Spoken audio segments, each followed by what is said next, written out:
falamos sobre sono, né, das crianças, dos adultos, nós também vamos falar de chás para quem tem problema ruim com insônia, para relaxar, dormir melhor. Muita gente já pensa, né, sempre nesse chazinho antes de deitar. Mas será que isso realmente funciona ou é mais um costume de vozinha? É isso que nós vamos falar agora com a farmacêutica especialista em fitoterapia clínica, a Carol Bauerman. Carol, seja muito bem-vinda, né? Obrigada. Obrigada Boa por tarde. estar conosco. Já trazer aqui, gente, ó, os aromas já estão por aqui com a gente, né? A doutora Amanda já, né, como médica otorrino que cuida do sono, já disse que chá faz bem. E você estuda há muito tempo, né, Carol? O que a gente pode falar sobre a relação de chá e sono? Boa tarde. Boa tarde, Fabi. Então, né, a gente sempre vê as plantas, os chazinhos como coisa de vó, mas tem muito respaldo científico na comprovação dos benefícios, dos efeitos medicinais, inclusive para o sono. É muito benéfico. Tem a questão de ser relaxante, ser gostosinho, né, um chazinho para você diminuir o ritmo do dia e, consequentemente, dormir melhor, mas também tem algumas ervas específicas para a indução do sono. Essas ervas, elas são inclusive usadas, porque a gente sabe, né, tem remédios, tem fitoterápicos, são usadas para eles também, não só para os chás, né, isso já é mais uma comprovação para quem fica um pouco desconfiado. E isso, inclusive, a própria Passiflora, que é um medicamento que é vendido em farmácia, que ele é ansiolítico, ele também pode ser usado para sono. Então, também pode ser encontrado na forma de cápsulas, de extratos, não somente no chazinho assim. E além da Passiflora, quais são as outras plantas, ervas que a gente pode fazer chá? Eu trouxe aqui duas muito importantes, que é a valeriana e o mulungu. São duas plantas das mais potentes para a indução do sono, quanto da manutenção do sono, para aquela pessoa que até dorme, mas fica acordando muito durante a noite. Então, essas duas plantas, elas ajudam o sono a se manter estável durante a noite. Que mais? Aqui a gente tem também a erva doce, que é maravilhosa para pegar no sono, ajudar a relaxar o corpo, trazer um aquecimento. Tem também aquelas pessoas que têm dificuldade de dormir por conta de pés e mãos geladas. E aí fica com aquela sensação de que não consegue pegar no sono por conta do pé gelado. E aí eu trouxe o anis estrelado, que é maravilhoso para isso. Ele aquece, ajuda a relaxar, tem um efeito muito bom na organização da nossa homeostase do corpo, ou seja, buscando um equilíbrio. Então, são plantas que também trazem esse equilíbrio do nosso corpo para o próprio corpo começar a dormir, trazer esse hormônio do sono. Tá, e essa outra aqui? É Melissa officinalis, é outra planta bem calmante, que pode ser usada por crianças, pode ser usada por gestantes, lactantes, que ela tem um efeito relaxante muito suave. Para quem tem problema de pegar no sono, ela é muito boa para isso. Tá, essa a gente já falou? É a folha da laranjeira. Essa eu quis trazer porque ela é muito comum, né? Quase todo mundo tem em casa um pezinho de laranja. Então, a folha também pode ajudar na indução do sono, a relaxar, trazer mais calma. Tá, aqui as apresentações são todas elas desidratadas, Carol. Explica pra gente como que a gente pode usá-las, né? Você falou da folha da laranjeira, eu posso pegar diretamente do pé e já usar, ou a gente deixa ela também secar, assim? Você pode, com certeza, colher, inclusive é mais indicado, se você tem a própria planta em casa, você pode no quintal colher e já fazer o seu chá. Eu trouxe desidratado porque é como eu tenho armazenado em casa. A maioria das pessoas acaba comprando, consumindo, né, de lojas e produtos naturais, então ela vem sempre desidratada. Mas se você tem a plantinha fresca, pode usar. E como saber se é realmente a que eu posso usar? Toda a folha de qualquer tipo de laranja ou tem que dar uma olhadinha, tem que dar uma cuidada? Da laranjeira é interessante que seja aquela laranja amarga, a laranja mais comum. Mas todos os cítricos podem ser usados. Se você tem um pé de limão em casa, de bergamota, qualquer um pode ser utilizado. Mas aquela laranja mais comum, a laranja amarga ou a laranja de umbigo, que a gente diz, né? É a que mais tem efeito calmante. Você falou de várias formas ou vários tipos, né, para pegar no sono, para manter o sono. Se eu tenho um problema a doutora Amanda falou aqui realmente das pessoas que de manhã acordam cansadas, né? E eu não sei por que eu não durmo bem. Qual delas escolher? As mais coringas, a Melissa officinalis, a folha de laranjeira e a erva doce. Porque ela não vai dar aquela sensação de te derrubar, de te deixar muito sonolenta. Então, se você tem um compromisso muito importante pela manhã, você não quer dormir demais, essas aqui são boas porque elas fazem você dormir, deixam esse sono mais tranquilo. Por exemplo, a Melissa officinalis, que é indicada para essa criança que a doutora mencionou, que mexe muito os pezinhos, ela ajuda a relaxar, ela relaxa o tônus muscular. Então, para quem tem essa agitação, é muito boa. E essas outras duas aqui, que é a valeriana e o mulungu, são duas plantas mais fortes. Elas têm mais princípios ativos que aí sim vão induzir o sono de forma mais potente e aí algumas pessoas não podem consumir. Tem esses detalhes. Porque realmente no outro dia pode ficar mais sonolento. Ou às vezes toma já algum medicamento, pode ter interação. Então, com essas duas em específico, é interessante manter um pouco mais de cuidado. E que tipo de cuidado, Carol? Falar com o médico, pesquisar, como é que funciona? Isso, se a pessoa já toma algum ansiolítico, algum antidepressivo ou algum medicamento para dormir, é interessante tomar um pouco longe da tomada do medicamento, não tomar o chá junto com o comprimido e sempre relatar para o médico, porque essas duas em específico, elas podem interagir. E você falando sobre isso, é importante a gente citar, e eu quero daí que você nos explique, que só porque são plantas e chás não quer dizer que não fazem mal, né?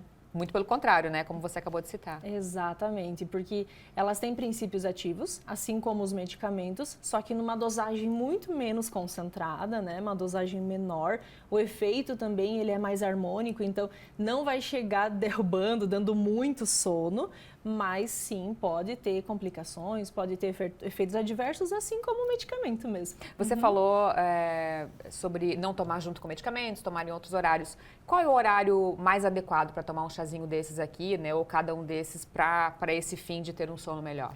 O ideal é sempre antes de dormir. A não ser que você já tenha aquele dia muito atribulado, onde você sabe que se você não diminuir o ritmo, você não vai conseguir dormir muito bem, aí você pode puxar um pouquinho para o início da noite, porque é o horário onde nós temos mais aquele hormônio do estresse em muita concentração, e aí você toma um chazinho desse, diminui o ritmo, e aí você já começa a ter a liberação da melatonina, que é o hormônio do sono. Então lá pelas 7, 8 horas da noite já pode trazer um chazinho, e aí desligar as luzes, começar essa rotina do sono. Ajuda muito. Carol, e é verdade, eu sei que tu vai me ajudar a responder porque você é muito estudiosa, é verdade que, por exemplo, eu tomei um chá, como você falou, mais pro começo, né, quando começou a escurecer e tal, e depois eu pego o celular e tal, não é legal, vai tirar o efeito, isso acontece mesmo? Acontece, sim.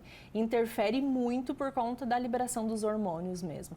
Como o chá ele é mais sutil, ele não vai conseguir fazer você apagar de uma hora para outra, qualquer estímulo a mais pode ser que atrapalhe. Tem que ter toda a rotina, né? A higiene do sono. E é isso que a gente vai falar daqui a pouco. Depois do intervalo, a gente vai preparar um chazinho, inclusive, tá? Não sai daí que a gente já volta. De volta com o nosso Ver Mais. E agora, para a parte prática, a Carol vai ensinar pra gente 3 chazinhos para ajudar a relaxar. A gente já falou sobre 6 aqui, né? Nós vamos falar sobre o modo correto de fazer. Lembrando que a Carol Bauerman é farmacêutica e especialista em fitoterapia clínica. Carol, qual que é a maneira de preparar esses aqui que você trouxe pra gente quando a gente fala em realmente dormir melhor? De uma maneira geral, Fabi, todas as plantas a gente classifica em duas. As plantas macias e as que são muito duras, cascas, raízes, sementes. Então, aquelas que são muito duras, por exemplo, aqui a valeriana, o mulungu e o anis estrelado, a gente coloca para ferver, num processo que a gente chama de decocção. E aí, a partir dessa decocção, você ferve a água, acrescenta a planta e espera 5 minutinhos. Não precisa ferver 20, 30 minutos, como muita gente faz. 5 minutinhos, assim, cronometrado já é suficiente. Que são essas aqui que a Carol falou. Não sei se vocês querem mostrar, meninos, aqui, ó. Mulungu. Essa aqui, de onde que é isso? A gente não vê por aqui, eu vê? Essa é uma raiz, é mais difícil. É mais difícil. A gente não encontra o pé Não, da essa planta. é a valeriana. Isso. Eu falei errado.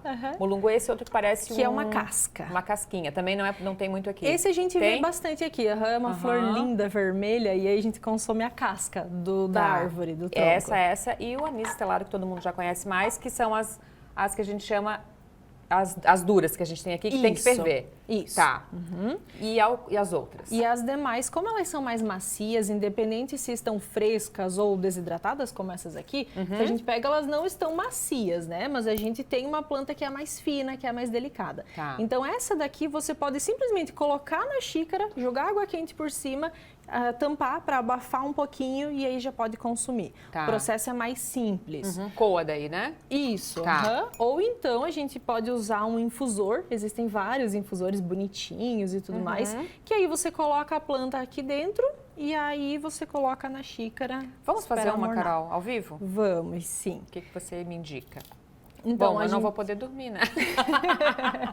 Vamos só fazer, você não pode tomar. Tá, não, mas tá tudo certo. Pra dar uma... e funciona, de repente, se eu tô num dia mais agitado, eu preciso só dar uma acalmada, assim, fazer em menor dose, por exemplo, por agora, tipo, me estressei muito, mas tem que levar o dia mais adiante. O que seria indicado aqui? Funciona. Eu gosto muito da mistura da Melissa officinalis com o louro, aquele louro do feijão mesmo. Olha só. Ele é maravilhoso para reduzir a agitação, reduzir o ritmo, inclusive para dores no corpo, mas ele tem um efeito estimulante mental. Então você continua tendo foco, continua tendo a mente funcionando, mas o corpo dá uma acalmada. Só, é bem legal, interessante. Que legal. E ele tem contraindicação? Já estou pedindo coisas para... Não, o louro é um dos que pode ser usado. Pode, Tá. é bem tranquilo, inclusive por lactantes, mulheres que amamentam podem consumir. Às vezes o neném tem alguma questãozinha de não dormir muito bem ou de cólicas, alguma coisa nesse sentido. Louro pode ser consumido, inclusive junto com a melissa. Tá, vamos fazer a melissa então? Pode Ou o que ser. que você acha? O que a gente faz que é mais fácil aqui hoje pra gente fazer ali? Pode ser a melissa, sim. A melissa. E aí o que acontece? A gente pode pegar um punhadinho, Fabi, para uma xícara de chá. Ah, isso aí, a dose certa, né? Isso, a quantidade. O que eu sempre recomendo? A gente utilizar uma colher de sopa rasinha da planta. Não é aquela colher cheia que faz uma montanha, não. É uma colher bem rasinha para uma xícara de chá. Tá. Que não é nem o canecão, mas nem aquela canequinha de café. Tá. Então é uma xícara média. Aquela em que a torno gente aí usa de... para até medida de bolo, né? Uma xícara de chá. Exatamente, Tá. que gira em torno de 180 ml mais ou menos. Tá bom. Então, para essa xícara, uma colher rasinha com as plantas. A colher de uma sopa? Rasinha. Isso. Tá. Uhum. Ou então, quando a gente está trabalhando com a planta, como no caso da melissa, que ela está toda, né, assim, picadinha, a gente pega um punhadinho. Então, são os 3 dedinhos aqui que a gente só faz um negocinho assim, ó. O que vier tá só bom. pega um punhadinho. Tipo isso aqui. Tá, só aí- segura um pouquinho, Carol, para o pessoal ver lá em casa direitinho. Ali, meninos, um punhadinho então. Aham. Mais ou menos assim. Tá. Isso é uma quantia suficiente para a xícara de chá. Tá.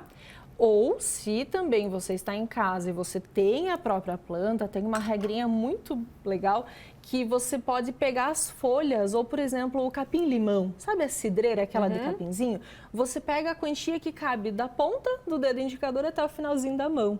Essa quantia é a quantia suficiente para você tomar o seu chá, para uma xícara. Espalha ele aqui? Isso, É isso? coloca um raminho assim. Ah, tá, quando é ramo. Isso. Tá. Ou então da folha da laranja, por exemplo, vai dar quantidade de umas 2 folhas e meia. Aham. Mais ou menos é o suficiente para uma xícara. Olha que legal. Uma- Tá, uma aí nesse regrinha. caso, quando é infusão, como que a gente faz, Carol? Você só coloca a planta, primeiro a planta, tá, Fabi? Porque senão depois você não vai conseguir fazer a planta entrar na água. Ela vai ficar boiando por cima. E aí você derrama água quente. Não precisa ser uma água muito fervida, é aquela água do chimarrão, a água ideal, tá? Que senão também a gente tem muitos compostos voláteis, que se caso você ferve essa água, no momento que você derrama, você volatiliza todos e acaba perdendo o benefício. Tem que cobrir. É, isso. E aí você deixa aqui uns minutinhos, só suficiente para você ter esse chá mais morninho para conseguir tomar. Então, assim já Quanto basta. tempo, mais ou menos, para quem não... 3 a 5 minutos. Tá. Então, geralmente, assim, para não perder a regra, 5 minutos fervendo ou 5 Isso. minutos na infusão, que a gente chama. Exato. Tá. Isso mesmo. Você falou de água do chimarrão. A ervinha, né, essas que a gente teve aqui agora, as plantinhas, no chimarrão, elas têm o mesmo efeito? Infelizmente, não. Não? Não tem. Por quê, Carol? Muita gente coloca, né, camomila, o anis estrelado, essas plantinhas no chimarrão esperando o benefício. Não vai ter por conta da interação com a erva mate. A erva mate é uma planta estimulante que tem muita cafeína, então ela por si só já vai trazer um estímulo, né? E aí quando você coloca uma camomila na cuia ou alguma outra planta, a quantidade é muito pouca perto do que você está consumindo. Então não vai ter efeito suficiente, não tem princípio ativo para você sentir um sono ou qualquer outra questão, né? Eu sei que você gosta de chimarrão. Muito. Você acha que é um desperdício, então? Qual que é a tua opinião? Eu gosto da erva do chimarrão, das plantinhas, eu adoro, mas é para aromatizar. Não é esperando um efeito terapêutico. Tá. E essa é a diferença, assim. A não ser que você faz o chá, coloca na térmica e aí você toma esse chá no chimarrão. Ah, uma boa saída. Só que vai ter interação com a erva mate. Então, Também às não- vezes, você tá ali misturando uma camomila, um alecrim ou qualquer outra planta junto com a erva e aí não vai ter o efeito, porque a erva é muito estimulante. E aí ela não vai deixar a camomila, enfim, prevalecer. A Carol tem tudo isso em casa, eu vejo, eu sigo ela lá no Instagram, depois sigam para você ver. Ela vai por aí pegando planta, vai arrumando planta. Para quem não tem assim, comprar sachê é a mesma coisa? Ou tem que... Se for para comprar, tem que comprar assim, do jeito que você tem aqui. E é uma pena, né? Porque a gente vê tantos sachês lindos e a gente fica assim, né? Querendo consumir o chá. Eu sempre digo que é melhor você consumir o sachê do que não tomar o chá. Mas a quantia de planta que está naquele sachê, ela é insuficiente para ter um efeito terapêutico. A gente precisa ter aproximadamente 3 gramas da planta para ter um efeito no nosso organismo. Ou essa quantia que eu falei, né? Da colher e tudo mais. No sachê, normalmente a gente tem 0,9 ou 1 grama. Então é muito pouquinho. E também tem a questão dos contaminantes, né? A gente não sabe exatamente o que tem lá dentro, então tem que pegar uma marca melhor. E aí, se você colocar uma marca muito boa, que você tem confiança, é interessante colocar uns 3 sachês, para que você tenha um efeito, uma quantia mínima de planta para ter um efeito. Mas o bom é ter em casa. A isso. gente falou aqui da folha da laranjeira, né? Que você disse, né? Que dá pra... Como é que faz para ela secar assim? Dá para desidratar no sol, dá para deixar em cima, por exemplo, de um forno.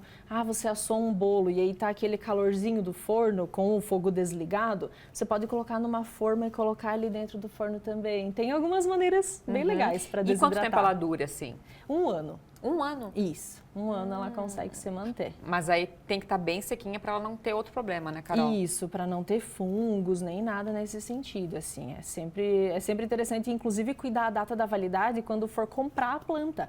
Porque aí, às vezes, passou na prateleira do mercado, né? Então, é interessante sempre cuidar. Depois de 1 ano, a gente não garante que vai ter princípios ativos. Entendi.